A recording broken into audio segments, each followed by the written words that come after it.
Hi, నా పేరు doctor Y Nagasudarshan Reddy, consultant oncosurgeon in Udayananda Karkinos cancer centre, Nandyal. ఇప్పుడు మనము జనరల్గా క్యాన్సర్ కేర్ అంటే ఏంటి, ఒక పేషెంట్కి క్యాన్సర్ కేర్ ఎలా స్టేజెస్లో ఉంటాయో చెప్తాను మీకు. ఫస్ట్ స్టేజ్ వచ్చేసి ప్రివెన్షన్ అండ్ రిస్క్ రిడక్షన్ అంటాం. అంటే క్యాన్సర్ రాకుండా ఉండడానికి మనం ఏమేమి జాగ్రత్తలు తీసుకోవడాన్ని దాన్ని ప్రివెన్షన్ అంటాం. లైక్ కొంతమంది స్మోక్ చేస్తుంటారు, ఆల్కహాల్ తీసుకుంటుంటారు, లేదా కొంతమంది క్వారీల్లో పనిచేసే వాళ్ళకి కానీ గనుల్లో పనిచేసే వాళ్ళకి కానీ వాళ్ళకి ఏమవుతుందంటే ఆ వేపర్స్ అనేటివి తీసుకోవడం వల్ల, వేపర్స్ అంటే ఆ పొగ కానీ దుమ్ము ధూళి ఇట్లాంటి వాటికి కొంచెం దగ్గు రావడం ఇట్లాంటివి ఉన్నప్పుడు దాన్ని మనం ఆ ఎన్విరాన్మెంట్ చేంజ్ చేసినా కూడా మనం క్యాన్సర్ని ప్రివెంట్ చేసుకోవచ్చు. అలాగే రిస్క్ ఫ్యాక్టర్స్ రిడక్షన్ అంటాం. ఈ రిస్క్ ఫ్యాక్టర్ రిడక్షన్ అంటే స్మోకింగ్, ఆల్కహాల్, అలాగే కొంతమంది పొగాకు, తర్వాత ఆకు ఒక్క ఇట్లాంటివి వేసుకునే వాళ్ళని మనం స్టాప్ చేసినామంటే చాలా వరకు మనం రిస్క్ని మనం తగ్గించుకోవచ్చు. ఈ స్టేజ్ని మనము prevention and risk reduction stage అంటాము. తర్వాత వచ్చేది స్క్రీనింగ్. ఈ స్క్రీనింగ్ స్టేజ్ అంటే మనకు క్యాన్సర్ రాకుండా ముందే, అంటే ఇది క్యాన్సర్గా మారచ్చు అని కొన్ని లక్షణాలు ఉంటాయి. ఆ లక్షణాలని మనం కనుక్కోవడం స్టేజ్నే మనం స్క్రీనింగ్ అంటాం. స్క్రీనింగ్కి ఒక్కొక్క క్యాన్సర్కి ఒక్కొక్క టైప్ ఆఫ్ స్క్రీనింగ్ ఉంటుంది. అలాగే ఇప్పుడు నోటి క్యాన్సర్ గురించి అయితే, నోటి క్యాన్సర్ కదంటే మనం ఓరల్ ఎగ్జామినేషన్ అంటాం. అంటే నోట్లో ఎగ్జామినేషన్ చేయించుకుంటే డాక్టర్తో చెప్తారు ఇది క్యాన్సర్కి మారచ్చు, ఇది క్యాన్సర్గా మారకపోవచ్చు. దాని నుంచి మనం బయాప్సీ కానీ ఏదైనా తీసుకోవడమే దాన్ని మనం స్క్రీనింగ్ అంటాం.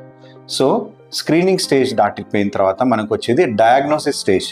అంటే స్క్రీనింగ్ చేసాం తర్వాత మనకి ఏది ఇంపార్టెంట్ అంటే డయాగ్నోసిస్ సెటప్ ఇంపార్టెంట్.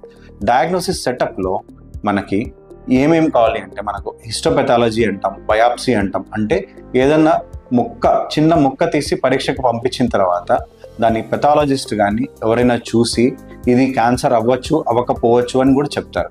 ఒక్కొక్కసారి కన్ఫర్మేషన్ కోసం మనం బయోమార్కర్ అసెస్మెంట్ అని కూడా చేస్తాం.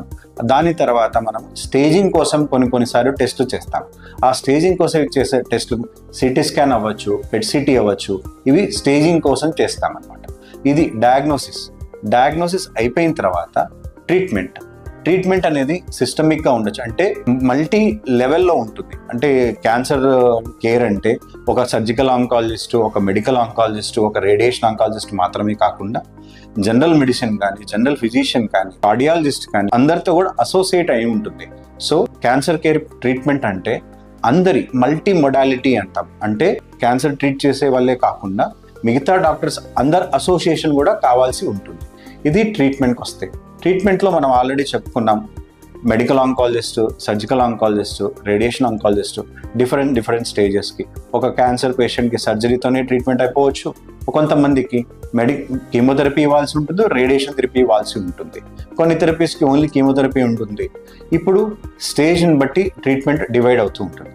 ఇప్పుడు ట్రీట్మెంట్ చేసిన తర్వాత ఒక పేషెంట్కి ట్రీట్మెంట్ అంటే క్యూర్ అయ్యింది అంటే దానికి సర్వేలెన్స్లో పెట్టుకుంటాం. దాన్ని సర్వైవర్షిప్ అంటాం. అంటే ఒక క్యాన్సర్ వచ్చిన పేషెంట్ ట్రీట్మెంట్ తీసుకున్న తర్వాత ట్రీట్మెంట్కి రెస్పాండ్ అయ్యాడు అంటే కనుక తనని కాన్స్టాంట్గా సర్వైలెన్స్లో పెట్టుకుంటాం. ఎందుకంటే పేషెంట్కి మళ్ళీ ఏమన్నా వచ్చిందా రికరెన్స్, లేదా క్యాన్సర్కి రిలేటెడ్గా కొన్ని వేరే క్యాన్సర్స్ ఉంటాయి, దాంట్లో ఆ వేరే టైప్ ఆఫ్ క్యాన్సర్ ఏమన్నా వచ్చిందా అని పరీక్ష చేసుకుంటూ ఉంటాం. దానికి మళ్ళీ సేమ్ స్క్రీనింగ్ చేసుకుంటాం, టెస్ట్ చేసుకుంటాం, బయాప్సీ చేసుకుంటాం, ఇట్లాంటివన్నీ చేసుకుంటాం. లేదు, కొన్ని క్యాన్సర్లు వంశపారంపర్యంగా వచ్చినప్పుడు దాన్ని హెరిడిటరీ క్యాన్సర్ అంటాం. ఆ హెరిడిటరీ క్యాన్సర్ ఉన్న పేషెంట్స్కి వాళ్ళ కొడుకులు కానీ వాళ్ళ మనవళ్ళు కానీ ఎవరైనా సరే వాళ్ళకి టెస్టింగ్ ఉంటుంది, జెనెటికల్ టెస్టింగ్ అంటాం. ఆ జెనెటికల్ టెస్టింగ్ చేసి మనం వాళ్ళు క్యాన్సర్కి రిస్క్లో ఉన్నారా లేదా అని మాత్రం కనుక్కోవచ్చు. దీన్ని సర్వైవర్షిప్ అంటాం. ఒక పేషెంట్ ఒకవేళ ట్రీట్మెంట్ తర్వాత రెస్పాండ్ కాలేదు అంటే దాన్ని end of life care support అంటాం.